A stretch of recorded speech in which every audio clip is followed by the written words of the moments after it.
Hello, I'm Chuck, and welcome to Under the Scope Productions presents the Original Music Showcase. Our mission is simple, to help support original music with our three-step process.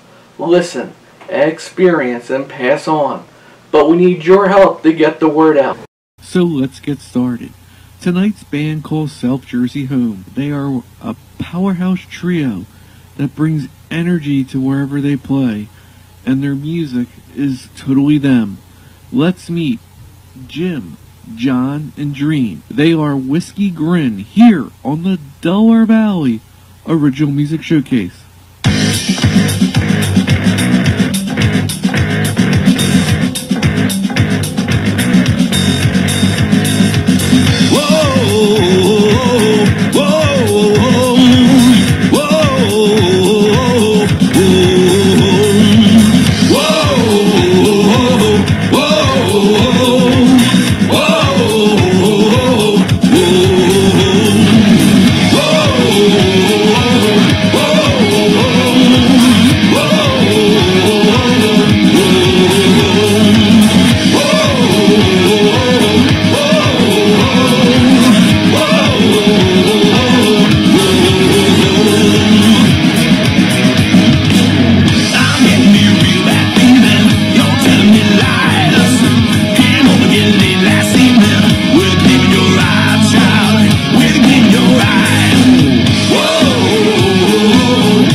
Chuck, welcome to Whiskey Grin.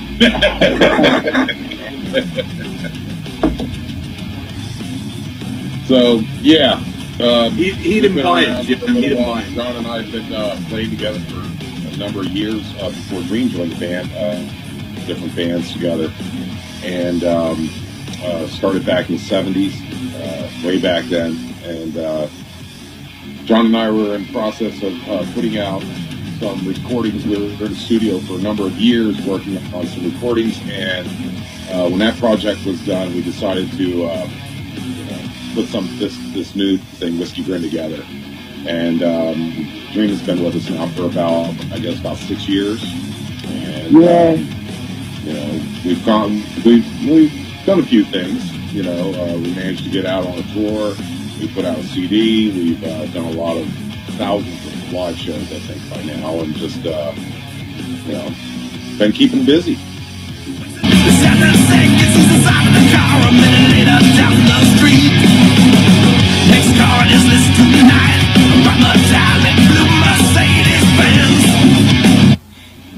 Well, me, I was just like raised with music since I was an infant.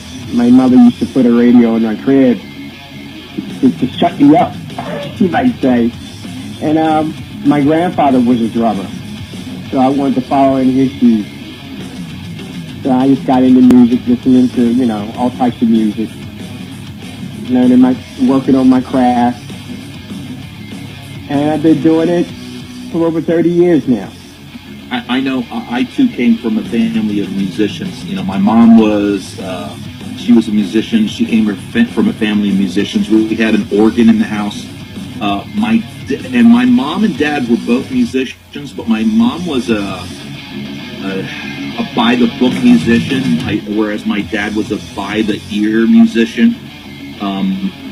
But between the two, they tried to find a musical fit for me, and I did flute lessons, clarinet lessons, piano lessons, organ lessons, and none of those really stuck until they gave up on me, and I picked up a bass guitar and just started playing along with we had a hi-fi at the house where I could actually plug in a bass guitar and play along with the radio, and that's when I really caught the bug, just teaching myself and just trying to find a way to play along. I found out that I was able to find the bass notes and play along with it. And Jim will tell you, my first audition with Jim was stuff I had learned playing along with the radio, and I learned how to play Money, boom, boom, boom, boom, boom, boom, boom. And that was my education. That's how I fell in love with it. But then that got me into a band. And then getting into a band is where things totally changed, because now as a band you're dedicated to practicing every week and rehearsing and refining your craft. When you are taking lessons, you're only accountable to a teacher who's getting paid by your parents or something. But when you're in a band and you're driven by something else, that's when it really starts to change for you. There was a talent show, and people were going crazy for the Black Sabbath stuff, and they pretty much almost booed the guy off the stage. I was playing this great classical stuff, and I was like, that's what I want to do. I want to play rock and roll. And that's pretty much how it started. It's always the same, but a dangerous game. Speed will justify his ends. I guess you are who you are, and you do what you do, and it's been, I'm sure Dream and John can tell you that, our musical aspirations have always been to just want to put out good music and to strive to put out good music. Doesn't mean we're always successful at doing it, but, how do you measure the success at that point? To me, I think right now Whiskey Grin is extremely successful in the fact that we've been able to collaborate and write great songs with each other. I mean, at least that, we think that they're really good. And our fan base and friends, they don't really say no to it, so that's nice. But I think at this level right now where we're at, very satisfied with the success of what we've done so far. And that's the main deal there, and just to keep writing and putting out more and more music.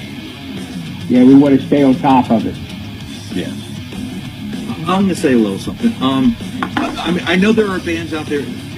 There are bands that are out there because they're after success. There's bands that are out there that are after money. And Jim and I've seen it actually kill bands, honestly, because when you're after success and you're after money, sometimes there's one guy who's the one who's really driven, and it ends up killing the band because one person has a particular measure of what success is. One person in the band has a particular measure of what fame is or how much money you should be making. But I think ultimately, at the end of the day, if you're not doing it, and this is the phrase I just keep coming back to, if you're not doing it for the love of the game, then you're just going to be miserable. You know, you're gonna be following one person who's driven and has some vision for what it should be, and everybody's trying to get in line with that one person's vision. But if you can do it for the love of the game, you know, and you're good at doing it, I think success will follow. But you have to love and enjoy what you're doing. And I think that's what's happening with Whiskey Grin. I don't think we're driven for the sake of success or for the sake of money. We've got to make X amount of dollars every show, and if we don't, you know, then we'll just sit at home and let the other people. You know, no, we're for the most part, we're doing it for the love of the game. We love getting in front of people and playing. When we are on stage together, we feed off of each other. And if you haven't been to a Whiskey Grin show, Chuck, yet, but believe me, when you're at a Whiskey Grin show, you will look at three guys who love what they're doing and they love each other, you know, in a platonical sense, you know.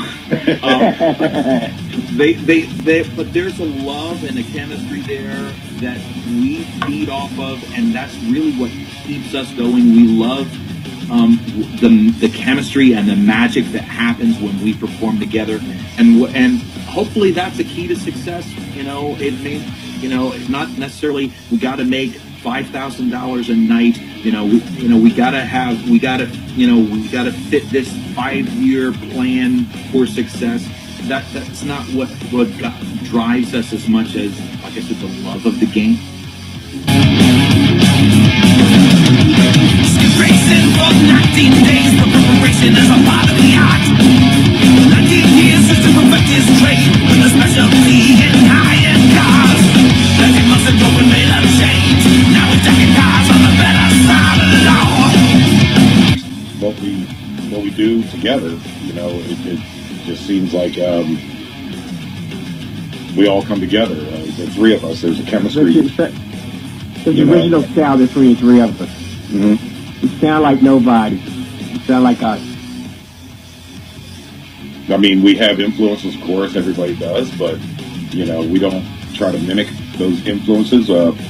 We try to be ourselves, and I think that's how we describe ourselves the best, is that, like, we're in the process of writing a new album right now, and I had a conversation with John about, like, what direction we, you know, you want to target a direction, and he was pretty much like, no, I want to do this as eclectic as possible, just to, you know, just throwing out, you know, how we write, and if some, you know, throw it up against the wall, see if it sticks, kind of thing. We don't, since we're not tied to a record deal right now, we don't have to worry about, you know, being a certain way of how we want our music to be projected, right? How we feel. And there's a lot of freedom in that, and we like it. I think one of the things that sets Whiskey Grin apart is there are some bands that get together who they're together because they all have the same sort of influence and are trying to emulate a certain sound. I think what's different about us, we come from so many different types of backgrounds, and we have so many different types of influences. I think you would be hard-pressed to say Whiskey Grin sounds like, and fill in the blank. You know, you know, there are lots of bands out there that you can easily fill in the blank. This band sounds like fill in the blank. You can't do that with Whiskey Grin. There's so many influence. But what I like to say is we are dedicated just to straight ahead rock and roll. We're not trying to sound like Led Zeppelin. We're not trying to sound like Metallica. We're not trying to sound like Styx.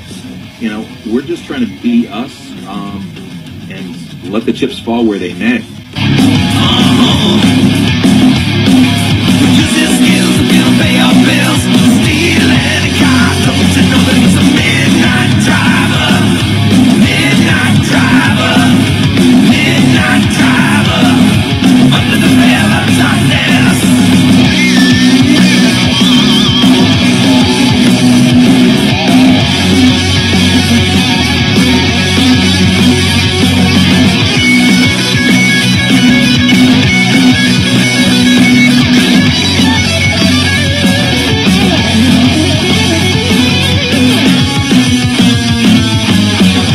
Grin brings that Lawrence Welk quality to the band. That he looks a lot like Lawrence Welk. I know so many other bands are lacking.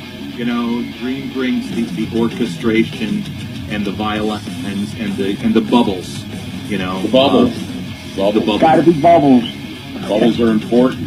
Grin brings a lot of candy. I bring the candy. He brings the candy. He's the candy man. He's the candy man. I think all of us contribute a certain part, and that's what makes the whole, I guess. But John brings a very different blend of music and different musical mind to the band. I believe in his writing. He sheds the skin really well. And as far as Dream goes, Dream is. I play with a lot of drummers, and a lot of drummers are just that. They're just drummers. Dream is an all-around musician. He understands a lot of things about music that a lot of drummers don't. And in that respect, he brings to the table a lot of things like arranging. His sense of arrangement in songs is just like, I've never seen a drummer. No, this can't work out. Think about this. He almost thinks like 3 steps ahead in that direction, because he'll see things that John and I don't even pick up on. And then when we wind up playing it the way he says to play it, yeah, we should have done it like that from the very beginning. He gets it, you know what I mean? So it's that's sort of like what he brings to the table. Chuck, we're in the process of trying to write a new album, and unfortunately, because of COVID, we haven't been able to link up the way that we used to be able to. So we're kind of writing songs from a distance more often now. You know, and like when I try to come to the guys with a musical idea, you know, and this is one of the things I rely upon my brothers for with Jim and Dream.